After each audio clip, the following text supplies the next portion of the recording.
প্রিয় ভিউয়ার্স, আসসালামু আলাইকুম। সকলে কেমন আছেন? আশা করি ভালো আছেন। হঠাৎ করে একটি সংবাদ পেলাম, আমাদের মহানায়ক সালমান শাহ, অমরনায়ক সালমান শাহ হত্যাকারীদের বিচারের দাবিতে মানববন্ধন হইতেছে।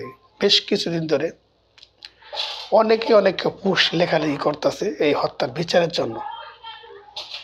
আজকে একটি স্ট্যাটাস পেলাম, পরিচালক রবিউল ইসলাম রাজ, তাকে হুমকি দেওয়া হয়েছে। সালমান শাহর হত্যার বিচার চাওয়ার স্ট্যাটাস বলে দেয়। দেখেন, এই বিষয়টা আমি স্পষ্ট করে পড়তেছি, আপনাদের শোনাচ্ছি। রবিউল ইসলাম রাজ বলছে, আমাকে হত্যার হুমকি দিয়েছে, কেন সালমান শাহর বিচার চাই।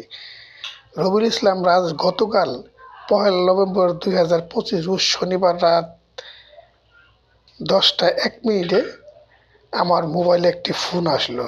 একটানা 7 মিনিট 24 সেকেন্ড ধরে টানা হুমকি দামকি, দেখে নেব, লেখা বন্ধ কর, না হলে তোকে চলচ্চিত্রের পরিচালককে গায়েব করতে বেশি দিন সময় লাগবে না। সারা দেশে 64 জেলা থেকে আগত সালমান ভক্তদের ঢাকা জাতীয় প্রেস ক্লাবে জড়ো হয়। সালমান হত্যার মামলার আসামি দ্রুত গ্রেপ্তারের দাবিতে মানববন্ধন অনুষ্ঠিত হয়।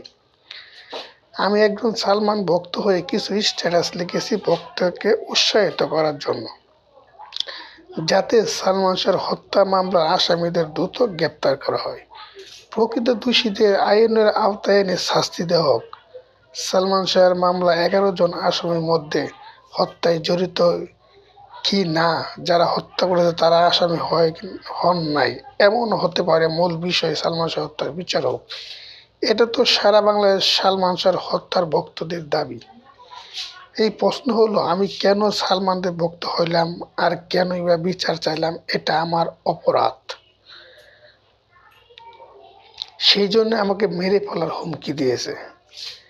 তাতে কোনো সমস্যা নাই, মরতে তো একদিন হবে। ভিউয়ার্স, একটি কথাই বলতে চাই, যদি সালমান শাহকে নাই হত্যা করতো তাহলে কেন এই হুমকি দামকে আসবে? তার বউ সামিরা, ডন, অনেকেই তো আসামির লিস্টে আছে। প্রধান আসামির লিস্টে আজিজ ভাই, ডন এবং তার বউ সামিরা। কিন্তু সালমানের পক্ষে যারা কথা বলছে বারবার তাদেরকে হুমকি দেওয়া হয়েছে।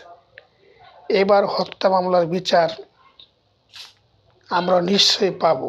যতই হুমকি আসুক, এই মামলা থামবে না। ধন্যবাদ সবাইকে। যারা সালমান ভক্ত আছেন অবশ্যই সালমান শাহ হত্যার বিচার চাবেন। অবশ্যই আমি একজন ভক্ত হিসেবে তার বিচার চাই। আর বিভিন্ন লোকে হুমকি দামকি দিয়ে, ভাই হুমকি দামকি দেওয়া বন্ধ করেন।